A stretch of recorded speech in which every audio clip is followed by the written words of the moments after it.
10절까지 말씀입니다. 저와 여러분이 함께 교독하도록 하겠습니다. 3장 1절에서 10절까지 말씀 제가 먼저 읽겠습니다. 모세가 자기의 장인 어른인 미디안 제사장 이드로의 양떼를 치고 있을 때였습니다. 모세가 양떼를 몰고 광야 서쪽으로 가다가 하나님의 산 호렙에 이르게 됐습니다.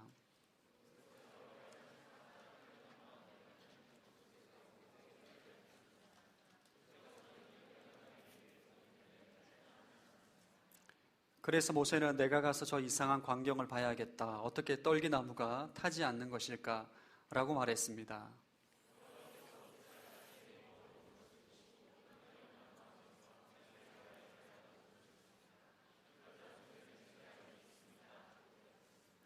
하나님께서 더 이상 가까이 다가오지 마라. 내가 서 있는 곳은 거룩한 땅이니 내 발에서 내 신을 벗어라. 라고 말씀하셨습니다.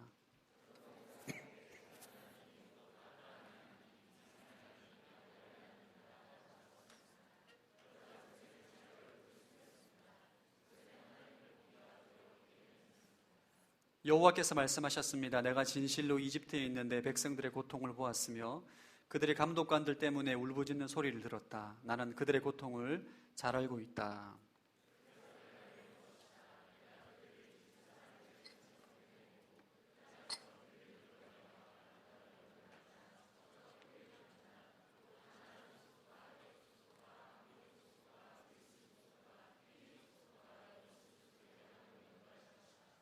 이절에 이스라엘 백성들의 울부짖는 소리가 내게 들렸고 이집트 사람들이 그들의 억압한 것을 내가 보았다. 함께 읽겠습니다. 그러니 이제 너는 가거라. 내가 너를 바로에게로 보내 너로 하여금 내 백성 이스라엘 자손을 이집트에서 이끌어내게 할 것이다. 아멘. 말씀 충만하십시오. 성령 충만하시기 바랍니다.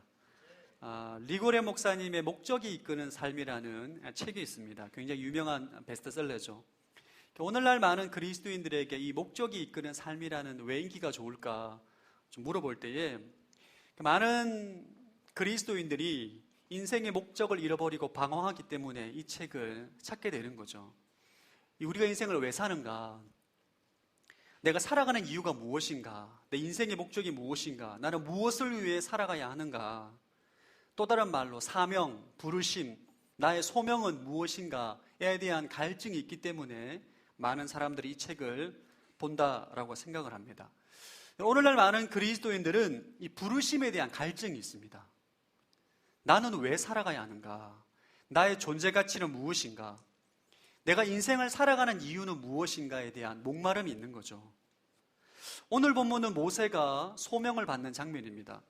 모세가 이집트에 나온 지 40년 동안 미디안 광야에서 양치기로, 목자로, 목동으로 살아가다가 40년이 지난 80세, 할아버지죠, 할아버지. 이 80세 때에 호렙산에서 불타는 떨기나무 아래에서 하나님을 만나고 부르심, 사명, 소명을 받는 장면이 오늘 조금 전에 읽은 본문 말씀입니다. 우리 안에 이 부르심에 대해서 많은 사람들이 고민하기도 하고 말하기도 합니다. 부르심, 사명, 소명이라고 말하죠. 근데 많은 사람들이 이 부르심과 소명에 대해서 목사라든지 선교사라든지 특별한 사역자에게만 해당되는 것이라는 경향이 있어요.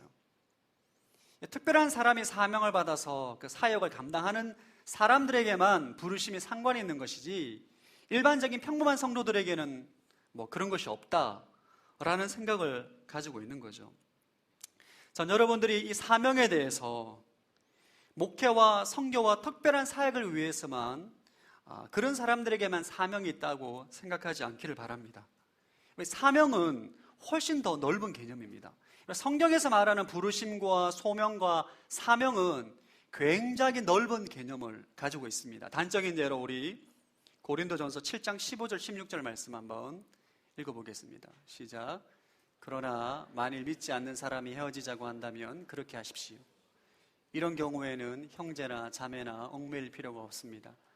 하나님께서는 여러분이 평화롭게 살도록 부르셨습니다. 아내여 당신이 남편을 구원할는지 어떻게 알겠습니까?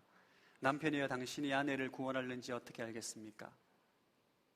17절도 있는데 이 고린도전서 7장에 조금 읽었던 말씀은 사도 바울이 부부들에게 하는 권면의 말씀입니다. 이런 거죠. 믿지 않는 배우자가 이혼하자라고 요구하면 이혼해라. 그래서 얽매이지 말라는 거예요. 그건 죄가 아니라는 거죠. 그러나 믿지 않는 배우자임에도 불구하고 같이 살기를 원한다면 같이 살아라. 믿지 않는 남편, 믿지 않는 아내와 함께 충성되이 서로 사랑하는 것이 바로 하나님의 부르심이다. 고린도전서 7장에서 믿지 않는 남편과 믿지 않는 아내와 같이 사는 것에 대해 고민하고 있는 고린도 성도들에게 사도 바울은 부르심과 소명과 사명에 대한 단어를 사용합니다. 하나님의 부르심과 하나님의 사명은 우리 삶의 모든 전반에 걸쳐 있는 개념이라는 거예요. 모든 그리스도인들은 주님 안에서 사명을 받고 그 사명대로 살아가는 존재로 부름받은 거예요. 믿으십니까? 그럼 인생엔 두 가지 인생이 있습니다. 사명이 있는 인생과 사명이 없는 인생이 있어요. 사명이 있는 인생은 인생의 목적이 있기 때문에 그 목적을 위해 살아갑니다. 그 목적을 위해 살아갈 때 그 목적 안에서 행복과 가치를 발견하는 거죠. 그럼 인생의 목적이 있는 사람들은, 인생의 사명이 있는 사람들은 시대의 유행에 민감하지 않습니다. 세상이 무엇이라 말해도 그는 그 목적을 위해 살아갑니다. 가난하든지 부하든지 환경이 어렵든지 자족할 수 있는 내적인 능력이 있어요. 왜냐하면 그의 인생에 목적이 있기 때문이에요. 그러나 목적이 없는 인생, 사명이 없는 인생은 어디로 가야 될지 모릅니다. 갈 바를 알지 못하는 거죠. 이런 사람들의 특징은 늘 시대의 조류에 민감합니다. 시대의 유행에 민감하게 돼 있어요. 세상 사람들이 무슨 소리를 하는가 굉장히 기가 얇습니다. 아무리 돈이 많이 벌고 환경이 좋아도 자족할 줄 모릅니다. 만족할 줄 모른다는 거죠. 사명이 없는 인생들의 특징 중에 하나가 잘 먹고 잘 사는 것이 그들의 인생의 목적이 됩니다. 세상에 그렇게 말을 하고 있기 때문인 거죠. 잘 먹고 잘 살고 행복하게 사는 것이 그들의 인생의 목적이 돼버립니다. 그러니까 행복하게 사는 것이 인생의 목적이 되는 사람들은 결코 그의 행복을 붙잡을 수가 없습니다. 우리 인생 가운데 저는 행복하게 사는 것, 풍족하게 사는 것, 이것이 인생의 목적인 사람은 결코 그것을 붙잡을 수가 없어요.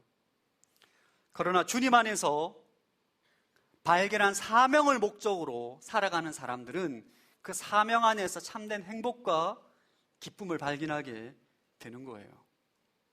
여러분, 그리스도인은 주님 안에서 부르심을 발견하고 그 목적대로 살아갈 때 진정한 행복과 가치를 발견하는 존재로 창조가 되었습니다. 믿으십니까? 하나님께서 저와 여러분을 창조하셨어요.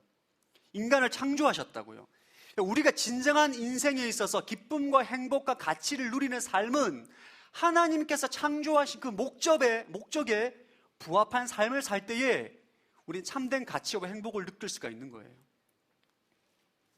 오늘 모세가 소명을 받는 이 장면을 통해서 저와 여러분 안에 그리스도 안에 있는 사명을 발견하기를 축복합니다. 전 여러분이 그냥 그저 그렇게 살아가는 인생이 아니라, 그냥 잘 먹고 잘 사는 인생이 아니라 주님 안에서 인생의 목적을 발견하기를 축복합니다. 그것이 우리 인생이 되어야 돼요. 여러분, 오늘날 세상의 수많은 메시지들은, 수많은 언론들은 행복한 인생을 말합니다. 이런 인생을 살면 행복해진다. 세상의 기준을 제시하는 거죠. 그러나 저는 여러분에게 성경에서 말하는 기준을 발견하기를 축복합니다. 여러분, 세상의 소리를 따라가면 절대 여러분 그 안에서 행복과 가치를 발견할 수가 없습니다.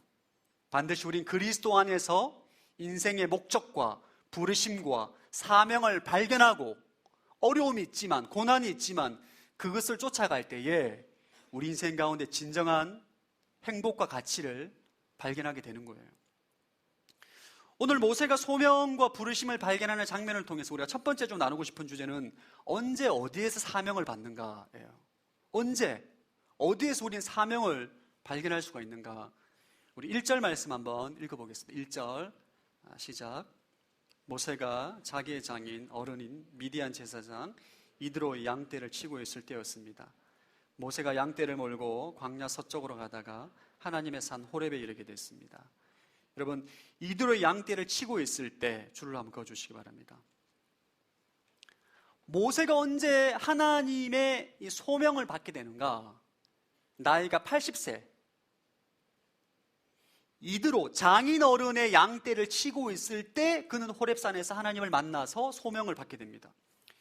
여러분, 나이가 80세쯤 되면 할아버지입니다. 할아버지. 할렐루야, 할아버지예요. 80세가 되면 굉장히 노인이죠. 여러분, 오늘 저는 이 말씀 묵상 굉장히 좀 놀랐어요. 나이가 80세가 좀 되면 노예라든지 그의 자녀들에게 양을 치라고 해야 되는데 모세는 자기 양도 아니에요. 장인 어른의 양떼. 40년 동안 광야에서 양을 쳤는데 자기의 소유가 별로 없어 보입니다. 한때는 이집트에서 정말 잘 나갔던 왕자고 패기가 있고 용감했던 모세였는데 80세의 노인이 된 지금의 시점에는 가난하고 자기 소유도 별로 없고 노년에 양떼를 치고 있는 그의 현실을 보게 됩니다. 사명은 언제 받는가?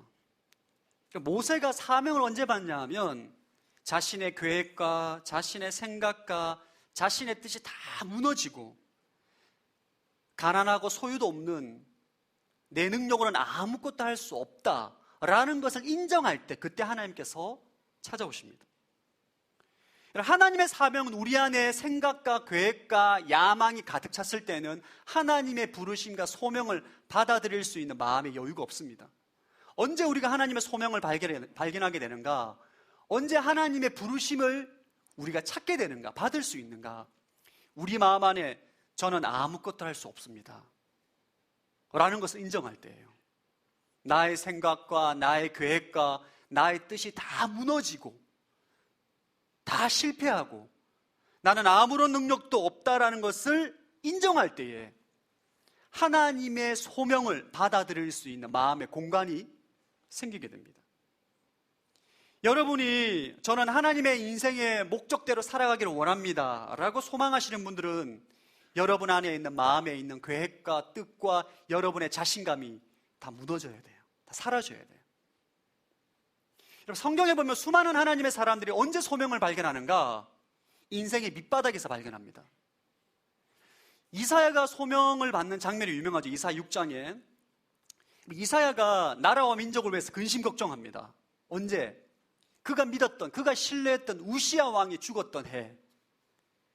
우시야 왕은 다윗 이후로 가장 남유다를 강력한 군사력과 경제력으로 나라를 일으켰던 왕이에요.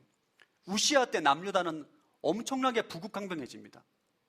북으로는 아시리아, 북이스라엘, 남쪽으로는 애굽의 열강들이 많은 그 나라 가운데서 우시야가 강력한 카리스마로 나라를 통치하는 그 시기에 잘 나가는 우시야 갑자기 죽어버립니다. 이때 이사야가 우시야 친척이거든요. 굉장히 절망하면서 어떻게 이 나라의 민족을 어떻게 이끌고 가야 하나 절망하고 낙심하고 어떻게 해야 되나 발을 구를 때에 그때 하나님께서 찾아옵니다. 그리고 소명을 주시는 거죠. 사도 바울도 2차 전도 여행 때 그가 지금의 터키 지방이죠. 아시아, 소아시아 지역에 있는 북쪽으로 가려고 계획하고 있었어요. 북쪽으로 가려고 계획하고 있는데 모든 길이 다 막힙니다.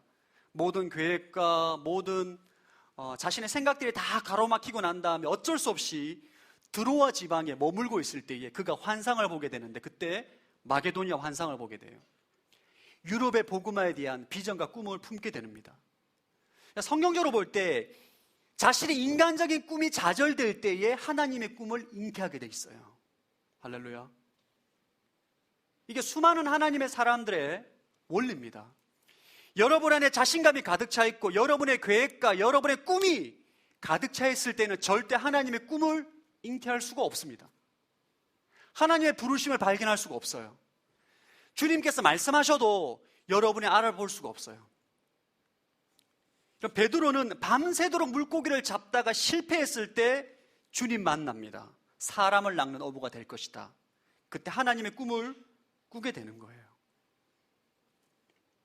하나님은 여러분이 자신감이 넘칠 때 찾아오지 않습니다. 여러분이 항복할 때, 여러분이 하나님께 항복할 때 주님 내가 두 손 들었습니다. 자신감이 무너질 때에 여러분의 능력이 아무런 능력이 없다라고 고백할 때 그때 하나님이 찾아오시는 거죠. 가난한 심령일 때 찾아오셔서 여러분에게 소명과 사명을 주십니다. 여러분, 이 자리 가운데 사업의 실패로 도저히 회복할 수 없는 상황 가운데 있는 분들이 계시다면 기뻐하십시오. 하나님을 꾸게 될 줄로 믿습니다. 여러분의 계획이 완전히 실패하고 도저히 재기가 불가능한 상황, 내 힘과 내 능력으로는 도저히 불가능한 상황일 때 하나님의 꿈을 기대하셔야 돼요. 여러분. 주님이 찾아오십니다. 찾아오셔서 하나님의 꿈을 잉태하게끔 하는 거예요. 언제 하나님의 소명을 품게 되는가? 여러분이 실패했을 때예요. 제가 한 번은 저희 목회를 하다가 굉장히 제가 영적인 실패와 목회의 실패를 경험하고 난 다음에 지방인의 아울렛을 간 적이 있어요. 그때 제가 너무너무 힘들어가지고 목사님께 제 얘기를 막 했습니다. 목사님, 제가 굉장히 힘듭니다. 목회를 하다 처절하게 실패를 했습니다. 영적 탈진에 걸렸습니다. 막 얘기를 하는데 그때 이제 그 목사님이 저에게 하신 말씀 지금도 잊혀지지가 않아요. 목사님, 하나님께서 목사님 굉장히 사랑하시는 것 같습니다. 할렐루야. 저는 그때 그게 무슨 말인지 몰랐어요. 사랑하는 여러분, 여러분의 꿈의 실패의 자리에서 하나님의 꿈을 잉태하게 되는 거예요. 아멘. 우리 그것을 믿어야 돼요. 여러분의 인간적인 생각과 인간적인 계획과 인간적인 야망을 가지고 성공을 하면 그 저주입니다. 저주예요, 저주. 여러분이 야망을 품고 인간적인 생각과 인간적인 방법으로 성공하게 되면 그런 돌아올 수 없는 강을 건널 수가 있어요. 그러나 여러분, 주님 안에서 주님의 뜻이 있기 때문에, 주님의 계획이 있기 때문에 실패하고 좌절하고 절망하는 자리에서 하나님의 소명을 발견하게 되기를 축복합니다. 그때 우리가 하나님의 꿈과 하나님의 소명을, 사명을 발견하게 되는 거예요. 어디에서 그럼 사명을 발견하는가? 언제 발견하느냐? 내 실패의 자리에서 발견하지만 어디서 사명을 발견하는가? 2절부터 4절까지 한번 읽어보겠습니다. 시작.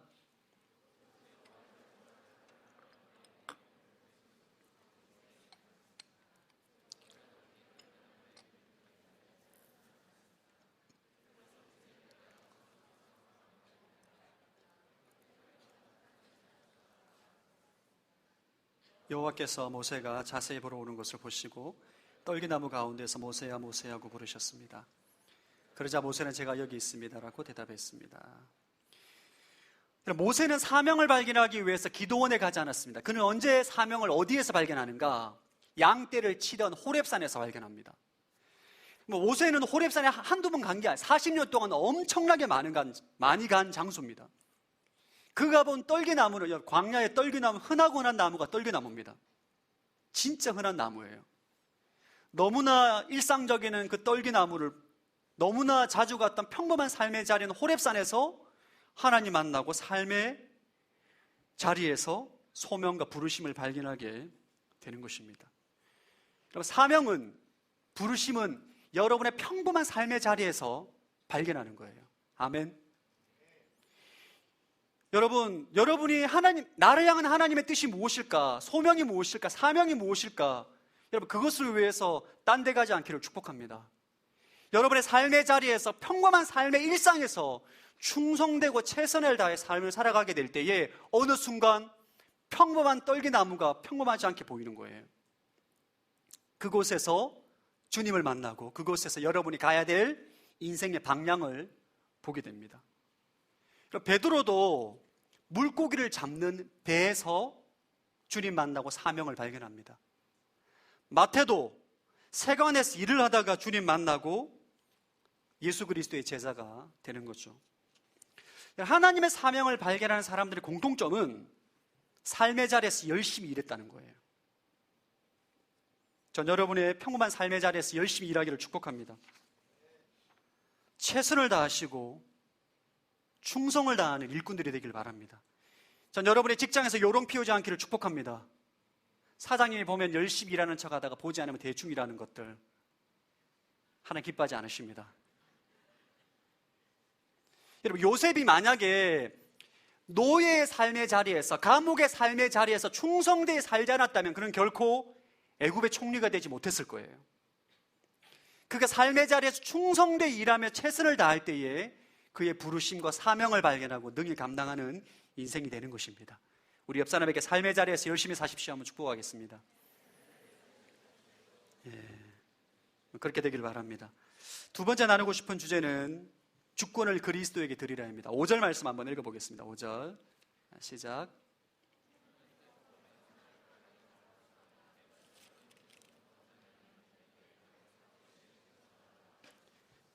5절에 내 발에서 내 신을 벗으라 줄을 한번 그어주시기 바랍니다. 하나님께서 불타는 떨기나무에서 여호와의 천사를 통해서 모세를 만납니다. 모세에게 사명을 주기 전에 먼저 요구하는 게 있어요. 뭐냐 하면 내 발에서 내 신을 벗어라. 모세 시대에 신을 벗고 신을 신지 않고 다니는 사람들은 노예들밖에 없습니다. 노예들은 신을 신지 않습니다. 노예들의 표시인 거죠.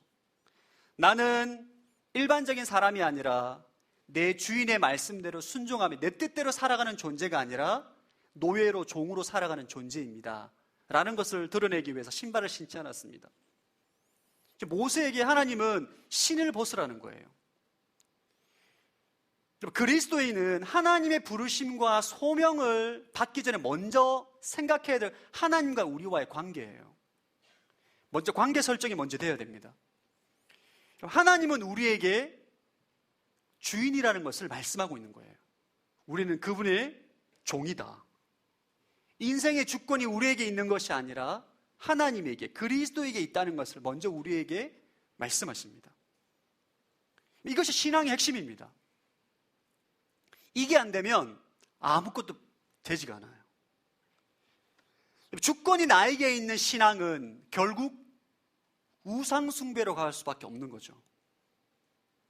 신발을 벗지 않는 신앙생활은 결코 하나님의 사명을 감당할 수가 없습니다. 신발을 벗지 않는 사명은 결국 야망으로 변질되게 돼 있어요. 모세의 뒤를 이은 여호수아도 하나님을 만났을 때 동일하게 신발을 벗는 장면이 나옵니다. 그 여호수아 5장에 보면 그가 여리고를 정복하기 이전에 여리고를 답사를 합니다. 여리고를 멀리서 바라보다가 어떤 사람이 칼을 들고 있는 것을 보게 돼요. 그때 여호와의 군대 장관과 여호수아의 만남을 통해 다시 한번 주님께서 우리에게 신발을 벗는 것에 대한 명확한 말씀을 하십니다. 여호수아 5장 13절에서 15절 한번 읽어보겠습니다. 시작.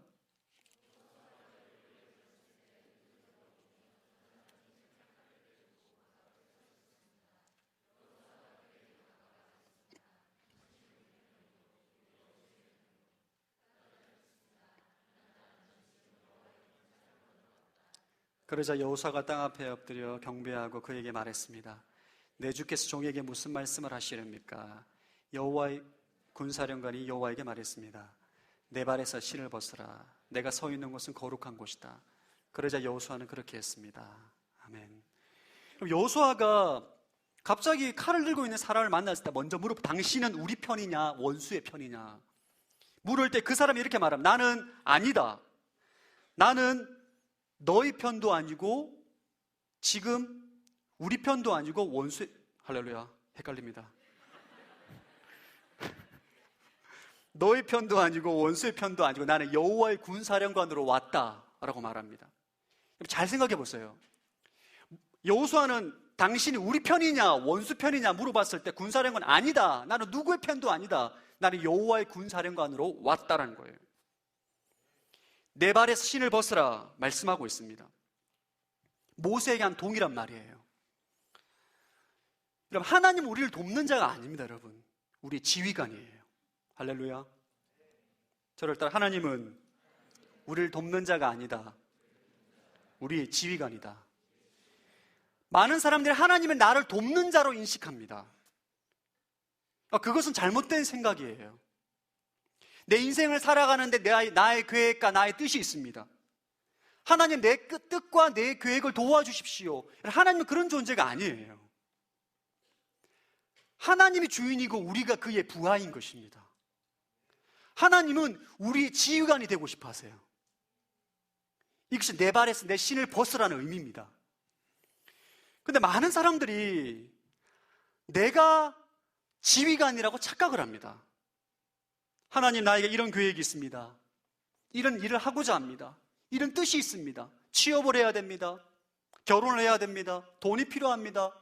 하나님이 내 인생의 필요와 뜻과 계획에 돕는 자로 인식을 하는 거죠. 그런 이들에게 주님께서 우리에게 말씀하십니다. 내 발에 내 신을 벗어라. 내가 내 인생의 지휘관이 아니고 그리스도 예수가 내 인생의 지휘관이다 말씀하고 있는 거예요. 우리 인생의 지휘관이 그리스도가 되지 않으면, 하나님이 되지 않으면 우리는 절대로 사명을 감당할 수가 없어요. 그 사명은 반드시 야망으로 변질되게 되어 있습니다. 오늘날 수많은 사람들이 사업을 하시는 분들 가운데 저는 이 사업을 통해서 물질로 하나님께 영광을 올려드리고 싶습니다라고 말하면서 자신의 야망을 채우고자 하는 사람들이 얼마나 많은지 몰라요. 제가 직장생활을 5년을 했거든요. 많은 그리스도인들 사업가를 만났는데 말은 이래요. 말은 하나님의 영광을 위해서, 말은 물질의 통로가 되고자 하는데 결론은 자신의 야망과 물질의 탐욕을 채우기를 원하는 거죠. 오늘날의 목회자들 가운데 말은 하나님의 영광과 교회의 부흥을 말하지만 결론은 자신의 야망을 채우고자 합니다. 자신의 야망을 채우기 위해서 목회를 하는 거죠. 시작은 사명으로 시작했는데 끝은 야망으로 변질되는 거죠. 왜 그런가? 주님과의 나의 관계 설정이 잘못된 겁니다. 애초에. 저를 따라 주님은 나의 지휘관이십니다. 우리가 이것을 인정을 해야 돼요. 이것을 인정하지 않으면 결코 하나님께 쓰임받을 수가 없습니다. 주의 부르심을 감당할 수도 없고 사명을 감당할 수도 없고 하나님께 쓰임받을 수 있는 인생이 될 수가 없는 거죠. 여러분, 그리스도인이란 말은, 그리스도인이라 함은, 예수를 믿고 그리스도인이 되었다라는 말은 내 인생의 주인인 내가 내 인생의 주인이었던 옛자가 그리스도와 함께 십자가에 못 박혀 죽고 부활하신 예수 그리스도가 내 인생의 주인이 된 새로운 존재, 새로운 피조물이 그리스도인이 되었다라는 거예요. 전 여러분의 인생의 지휘권을 주님께 드리기를 축복합니다. 여러분의 신앙생활 하면서 겪는 모든 그 대부분의 갈등은 다 여기에서 출발해요. 주님은 여러분의 인생의 지휘권을 갖고 싶은데 여러분은 드리기가 싫은 거죠. 주님, 이거는 안 돼요. 이거는 제가 해야 됩니다. 이거는 제가 해야 된다. 결혼은 제가 결정해야 된다고요. 할렐루야. 결혼 얘기면 너무 굉장히 심각해지시는데,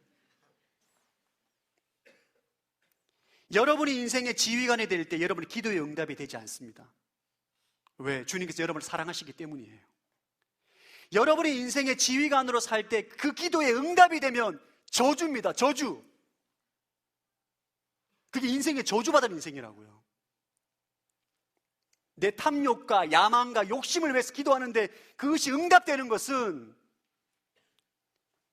저주받은 인생입니다. 인생의 지휘권을 하나님께 드리느냐, 내가 가지고 있느냐는 다윗과 사울을 보면 확연하게 드러납니다. 출발은 똑같습니다. 둘 다 왕으로 부르심을 받습니다. 둘 다 처음부터 왕으로, 이스라엘을 다스리는 왕으로 소명을 받고 출발을 해요. 사울은 출발을 좋습니다. 출발은 좋은데 시간이 지나면 지날수록 자기 고집대로 합니다. 하나님 말씀하셔도 안 들어요. 내 뜻과 내 고집과 내 생각대로 하고 싶은 거죠. 결국 하나님께서 그를 쓸 수가 없어서 그를 버립니다. 그러니까 다윗이라는 하나님의 사람을 세우는데 사울은 다윗을 죽이고자 결국은 하나님을 대적하는 사람으로 전락하게 됩니다. 끝까지 자기 고집대로, 끝까지 자기 고집대로, 내 뜻과 내 생각대로. 결국 여러분 아시는 건 사울은 자살로 삶을 마감합니다. 그러나 다윗이 왜 위대한가? 왜 위대한 왕이 되는가? 그는 그의 인생의 지휘권을 하나님께 드렸기 때문이에요. 사울을 죽일 수 있는 기회가 2번이나 되었는데 그는 본인이 결정하지 않습니다. 이 결정권은 나에게 있지 않다. 하나님께 맡기는 거죠. 더 앞으로 뭐냐 하면 자신의 사랑하던 압살롬이 반역을 일으켰을 때 다윗은 사실 그때에 그가 가지고 있는 군사력으로 충분히 압살롬을 제압할 수 있었습니다. 사실 여러 역사적인 자료와 주석을 찾아보면 다윗이 충분히 압살롬을 제어할 수 있었어요. 그런데 다윗은 여러분 그렇게 하지 않았어요. 왜? 하나님께서 내가 부족하기 때문에 나를 패하시고 압살롬을 왕으로 세울 수 있다, 인생의 주권이 하나님께 있음을 고백하고 순복하는 삶을 살기 때문에 받아들인 거예요. 아, 내가 폐위될 수 있는 때가 왔구나. 밧세바를 범하고 우리아를 죽였던 그 죄가 있기 때문에 내가 지금은 왕에서 내려와야 할 시점일 수 있겠구나 라고 하나님의 주권을 인정합니다. 그 결과 다윗은 모든 신앙인들이 흠모하고 좋아하는 하나님의 사람으로 주님께서 그를 세워주십니다. 사랑하는 여러분, 하나님을 종부리듯 부리지 않기를 축복합니다. 그런 신앙생활은 끊임없는 갈등을 경험하게 돼 있어요. 하나님은 그런 존재가 아니라고요. 주님, 제가 이 회사에 들어가야 되고 저 일을 해야 되고 이걸 성공해야 되고 새벽 기도하면 1시간 동안 기도하는데 한 100가지 기도 제목을 따발적으로 팍 들어주실 줄로 믿습니다. 아멘 하고 나오는 거죠. 여러분, 그런 기도는 좋은 기도가 아니에요. 이건 마치 하나님이 나의 우상이 된 거죠. 우상. 이거 들어줘야 되고 이거 들어줘야 되고 이 응답해줘야 되고 응답 안 해주면 삐지는 거죠. 할렐루야. 마음이 상하는 거죠. 하나님께. 누가 주인인지 몰라요. 누가 주인인지. 누가 하나님인지 모른다니까요. 오늘 모세에게 말씀하시는 것은 내 발에 신을 벗어라. 인생의 지휘권을 주님께 넘기라는 거예요. 여러분이 지금 하나님께 인생의 주권을 드린 사람인지 인생의 주권을 여러분이 가지고 있는지를 점검할 수 있는 가장 좋은 방법, 여러분의 기도를 적어보십시오. 여러분이 지금 무슨 기도를 하고 있는지. 저는 사실 청년의 때에 이 인생의 지휘권을 하나님께 드리지를 못했어요. 저는 직장생활 5년 동안에 제가 한두 번 얘기했던 건 부동산 개발 사업을 했었거든요. 주님, 이번에 2% 대박나게 해주십시오. 11조 드리겠습니다. 12조 드리겠습니다. 이거 대박나면 주님께 영광 올려드리겠습니다. 새벽마다 그걸 기도했어요. 할렐루야. 응답이 되었을까 안 되었을까요? 쫄딱 망했습니다. 응답이 안 돼. 아무리 기도해도 안 돼. 아무리 기도해도. 5년을 기도했는데 한 건도 성공을 못했어요. 내가 원하는 자매랑 되지도 않아.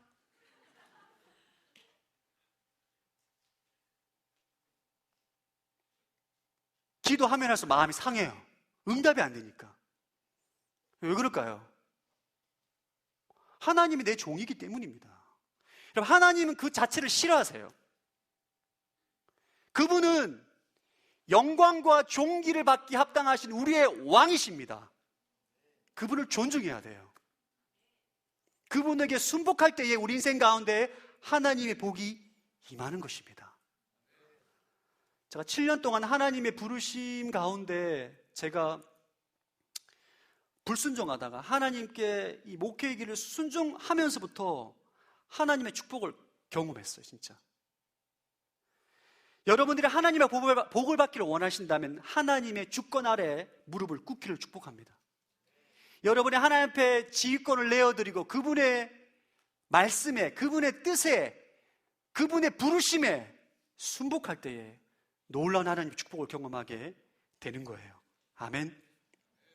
여러분, 하나님은 선하신 분이십니다.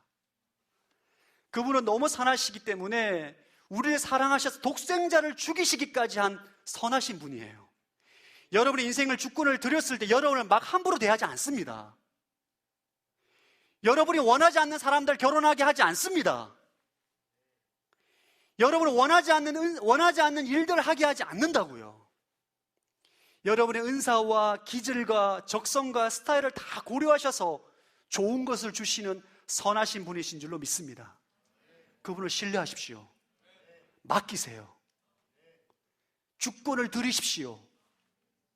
여러분의 사업, 여러분의 진로, 여러분의 결혼을 하나님께 드리세요. 아멘. 하나님 복이 임하게 될 줄로 믿습니다. 할렐루야. 2015년도 저에게 준비하고 있습니다. 이제 오늘이 마지막 주일이고 이제 다음 주 2015년도가 다시 우리에게 오게 되는데 새로운 연도가 우리에게 온다는 것은 굉장히 좋은 거예요. 새로운 마음을 가질 수 있기 때문인 거죠.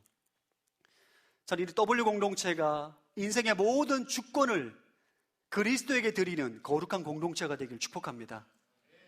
그럴 때 우리 인생이 도약하게 됩니다. 아멘. 마지막으로 9절과 10절 읽어보겠습니다. 시작.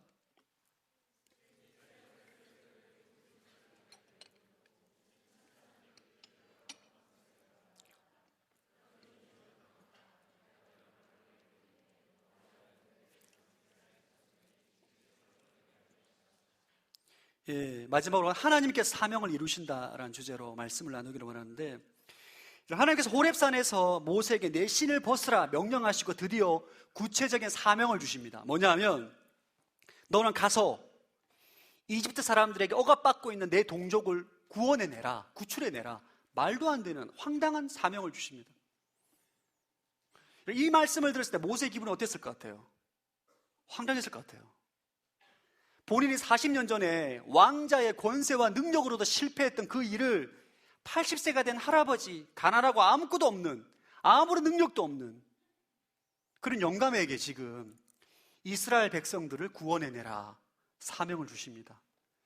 그럼 내가 받은 이 사명이 하나님께서 주신 것인지 내 생각인지 구분할 수 있는 기준은, 황당하면 하나님의 사명일 가능성이 큽니다.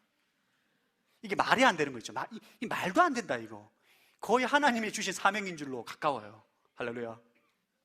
근데 이거 밤 안 자고 내가 한 일주일 하면 할 수 있겠다. 절대 하나님 주신 사명 아닙니다. 아니에요.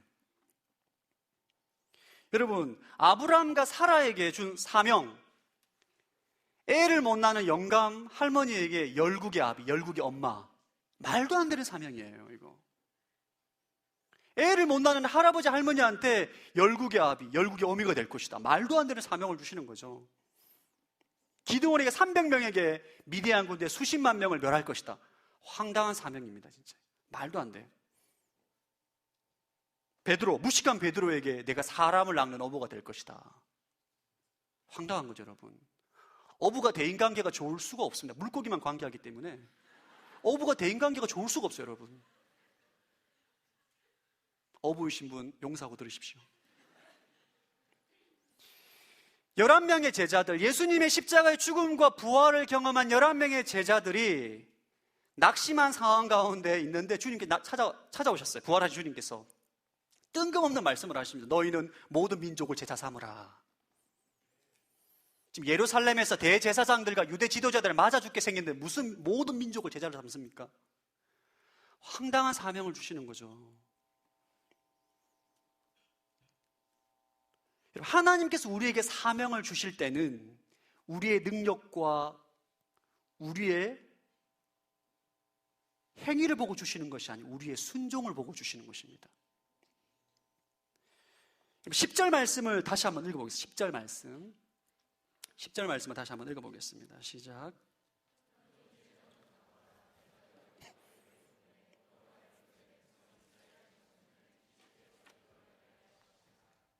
여러분, 10절 말씀의 주어가 누구인지를 봐야 돼요. 모세에게 너는 가라. 모세는 가기면 하면 돼요. 10절의 주제가 내가 뭐뭐 할 것이다. 주어가 하나님입니다. 하나님의 사명은, 하나님의 부르심은, 하나님의 뜻은 나를 통해서 당신께서 이루시는 거예요. 아멘. 여러분, 하나님이 주신 사명을 내가 이루려고 할 때 금방 지칩니다. 하나님을 잘 모르는 거예요. 하나님이 주신 사명은 나를 통해서 주님께서 이루시는 줄로 믿습니다. 이 믿음이 있어야 돼요. 여러분이 부르심의 자리에서 금방 지치는 이유는, 여러분이 부르심의 자리에서 리더로 섬기면서 금방 지치고 탈진하는 이유는 여러분이 하고자 하기 때문이에요. 순장으로, MC로, 리더십으로, 팀장으로 여러분의 직장의 사명을 가지고 열심히 섬기는데, 열심히 나아가는데 지쳐서 나가 떨어지는 이유는 여러분의 힘으로 하려고 하기 때문입니다. 하나님께서 하셔야 돼요. 여러분, 하나님께서 하시는 방법은 간단합니다. 내가 기도하면 하나님께서 일하시는 거예요. 여러분이 부르심의 자리에서 기도하지 않는 것은 여러분의 힘으로 하고자 하는 사람들이에요. 그러나 부르심의 자리에서 기도함으로 하나님께서 일하시는 것을 기다리는 사람은 하나님의 때에 하나님의 능력을 보게 될 줄로 믿습니다. 여러분, 부르심의 자리를 두려워하지 마십시오. 아멘. 하나님 불러주시면 아멘 하세요. 아멘. 여러분이 하시는 게 아니라니까요. 내가 하려고 하니까 그 자리가 부담이 되고 내 능력이 부족하고 내가 못할 것 같고 지혜가 없고 체력이 안 되고 돈이 없어 보이는 거죠. 불러주실 때는 불러주신 분을 봐야 돼요. 이 자리는 내가 감당할 수 없는 자리인데 어떡하나? 내 자신을 볼 때 감당할 수가 없습니다. 그러나 나를 불러주신 그분을 볼 때에, 그분의 능력을 신뢰할 때에 우리는 담대하게 부르심의 자리를 갈 수 있게 되는 것이에요. 아멘. 불러주실 때 아멘 하셔야 돼요. 아멘. 주님께서 불러주신 직장이라면 그곳에서 충성을 다하시고 하나님의 능력을 기대하십시오. 그리고 기도하세요. 하나님께서 여러분의 순종을 통해서, 여러분의 믿음을 통해서 당신께서 일하실 줄로 믿습니다. 여러분 생각해 보십시오. 2000년 전에 11명의 무식한 어부, 세리, 죄인들이 11명 있었습니다. 너무 믿음이 좋은 주님께서 너희는 온 세상을, 온 민족을 제자 삼으라 말씀 명령하셨는데 결국은 온 열방에 제자를 만드셨어요. 누가? 주님께서 하신 것입니다. 여러분, 하나님은 여러분과 동력하기를 원하십니다. 여러분은 그분을 믿고 기대하고 기도하고 기다리면 돼요. 주님께서 일하실 줄로 믿습니다. 여러분, 모세가 한 게 뭐가 있습니까? 이러면 모세를 폄하하는 발언이 될 수, 모세는 주님 말씀 듣고 바로에 대해 말한 것밖에 없어요.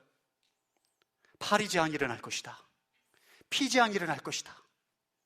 말한 거에 뭐가 한 게 있어요? 지팡이 든 거? 홍해 앞에서 지팡이 든 거.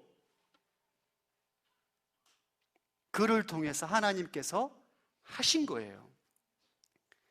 자, 여러분들이 하나님의 부르심의 자리에서 믿음으로 순종하며 나아갈 때에 하나님께서 일하시는 것을 보게 될 줄로 믿습니다. 믿음으로 나아가세요. 하나님께서 당신을 통해서 놀라운 일을 행하실 줄로 믿습니다. 우리 옆 사람에게 주님께서 당신을 통해 놀라운 일을 행하십니다 한번 축복하겠습니다. 주님을 신뢰하십시오. 여러분을 통해서 생명의 사건, 구원의 사건을 일으키실 줄로 믿습니다. 아멘. 다 함께 찬양함으로 주님 앞에 기도함으로 나아가겠습니다. 부르신 곳에서 함께 찬양함으로 주님 앞에 기도함으로 나아가겠습니다. 우리 다 함께 한번 일어날까요?